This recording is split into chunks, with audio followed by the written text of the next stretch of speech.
In this video, I'm going to show you how to make international transfers with Bank of America. So the first thing you want to do is you want to open up the application, then you want to go to the bottom menu and select on the option that does say pay and transfer.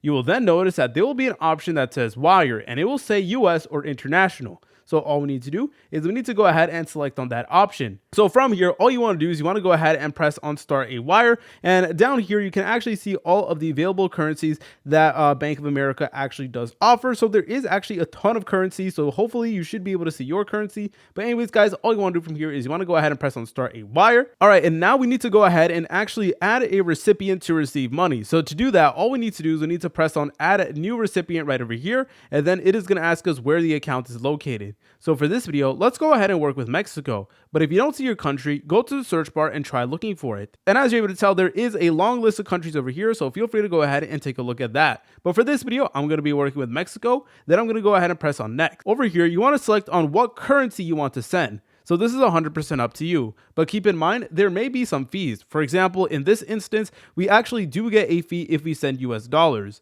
So let's go ahead and send Mexican pesos because that doesn't require any fees. But let's go ahead and press on next now.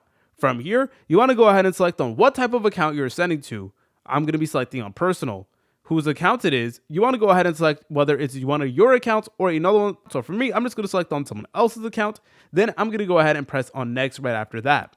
Now, from here, we need to go ahead and enter in all of this information. We need to enter in their first and last name, their address, their city, and their postal code. So now, once you're done with that, you need to go ahead and enter their SWIFT code. Now, again, this process may vary depending on what country you're working with. Some countries require additional information, including an IBAN. But the point is, you want to go ahead and enter in both the SWIFT code and basically whatever piece of the information that you do actually need. And then from here, you want to go ahead and press on next once you're done with that. And then afterwards, you could add the individual as a recipient. And from there, you're able to go ahead and send them money. Select the amount that you want, and you may need to go ahead and confirm the transaction. But afterwards, you should be able to successfully send money internationally.